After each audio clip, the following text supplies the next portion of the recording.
आवेदन किए गए थे। रजिस्ट्रेशन की डेडलाइन यानी आज की तारीख तक लगभग 2,16,000 संपत्तियों को वेरीफाई कर दिया गया। तकरीबन 2,13,000 संपत्तियों का वेरिफिकेशन अभी बाकी है। 80,000 से ज्यादा संपत्तियों का वेरिफिकेशन अभी प्रोसेस में है। लगभग 2.5 से 3.5 लाख ऐसी संपत्तियां हैं जिनके पंजीकरण के लिए पोर्टल पर आवेदन ही नहीं किया गया।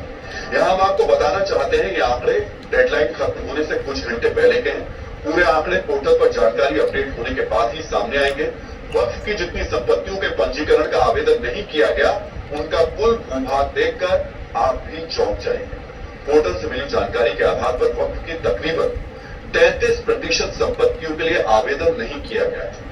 भारत में कुल 39 लाख एकड़ जमीन पर वक्फ संपत्तियां बताई जाती हैं। इस हिसाब से तकरीबन 13 लाख एकड़ में फैली संपत्तियों के रजिस्ट्रेशन का प्रयास नहीं किया गया।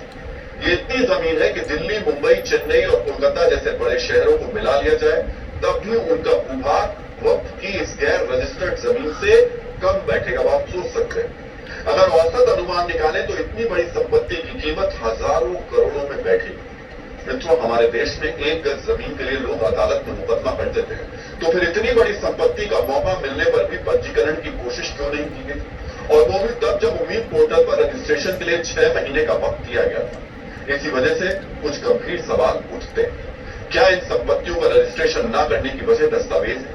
क्या वक्फ के प्रबंधकों के पास संपत्ति के कागज नहीं थे और इसी वजह से उन्होंने पंजीकरण की कोशिश नहीं की? एक और बड़ा सवाल ये कि क्या ये संपत्तियां विवादित थी या गैर कानूनी तरीके से कब्जाई गई? और कानूनी कार्रवाई के डर से संपत्तियों की डिटेल उम्मीद पोर्टल पर अपलोड नहीं की गई। वक्फ संपत्तियों के पंजीकरण की कोशिश न करने के पीछे कुछ लोग दलीलें भी दे रहे हैं। कहा यह भी जा रहा है कि लापरवाही की वजह से ऐसा हुआ है, कोई तकनीकी दिक्कतों का हवाला दे रहा है, लेकिन सवाल अब भी वही है, क्या कोई शख्स लापरवाही या तकनीकी दिक्कत की वजह से जमीन का पंजीकरण नहीं कराएगा?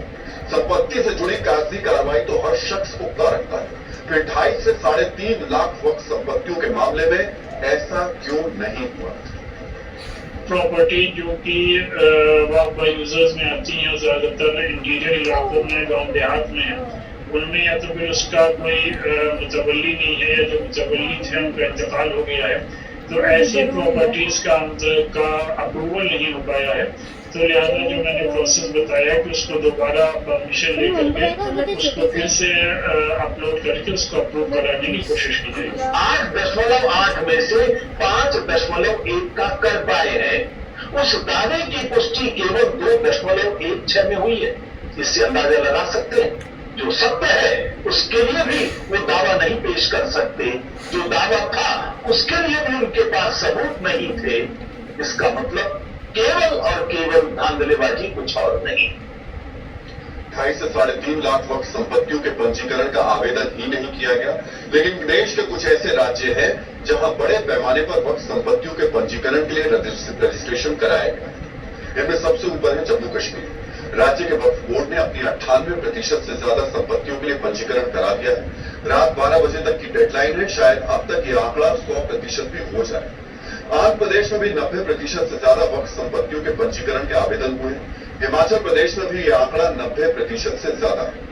भारत में सबसे ज्यादा वक्फ संपत्तियां उत्तर प्रदेश में है। अब से तकरीबन 3 घंटे बाद उम्मीद पोर्टल पर रजिस्ट्रेशन बंद हो जाएगा।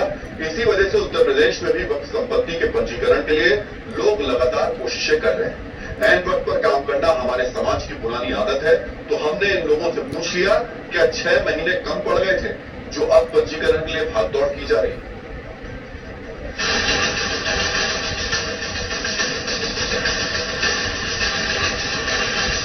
इस समय हम लोग पहुंचे हैं जहां पर आज उम्मीद पोर्टल पर रजिस्ट्रेशन किया जा रहा है। आज आखिरी दिन है और उसको लेकर यहाँ पर जो लोग हैं वो यहाँ पर पहुंचे हैं, क्योंकि आखिरी दिन है और आखिरी दिन समय पर जो रजिस्ट्रेशन है वो करवा लेना अनिवार्य है। सर, आप कहाँ से आए? यही लखनऊ में, लेकिन मस्जिद एक है कानपुर देहात में। कानपुर देहात में की है, उसी के लिए पड़ाव हो रहा है। आज आखिरी दिन आप लोग पहुंचे, पहले नहीं आए? हो जाएगा इंशाल्लाह। आज हो जाएगा। ये इंशाल्लाह कोशिश हो रही है और इंशाल्लाह हाँ हो जाएगा। कि तो आगे करेंगे कोशिश, और भी रास्ते हैं, बदलाव लेके कह रहे हैं। इन बुजुर्गवार को उम्मीद है कि डेडलाइन के दिन भी उम्मीद पोर्टल पर पंजीकरण हो जाएगा। लेकिन मुसलमानों का एक ऐसा वर्ग भी है जो निराशा महसूस कर रहा है।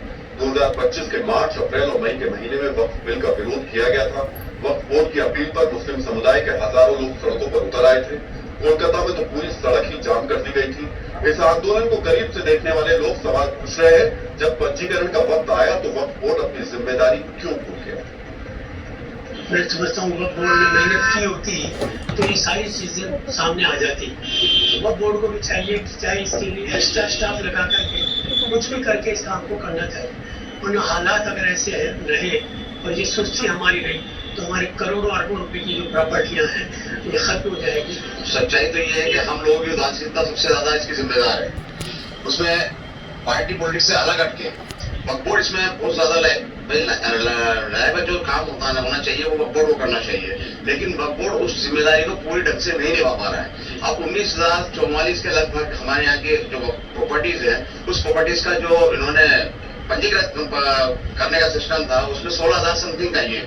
तो मैं जानता हूँ कि ये सारी उदासीनता हमारी वक्फ बोर्ड की है। संपत्तियां रजिस्टर्ड नहीं हो पाई है, बड़ा अफसोस की बात है। और मैं मुस्लिम समाज के लोगों से भी कहूंगा कि आप लोगों को अवेयरनेस लानी चाहिए। आप लोगों को कम से कम वक्फ की जो भी संपत्तियां थी उन्हें रजिस्टर्ड कराना बहुत जरूरी था। अगर ये यूटिलाइज होती है हमारे जरिए या वक्फ बोर्ड के जरिए होती तो बहुत आगे बढ़ते हम इस चीज में।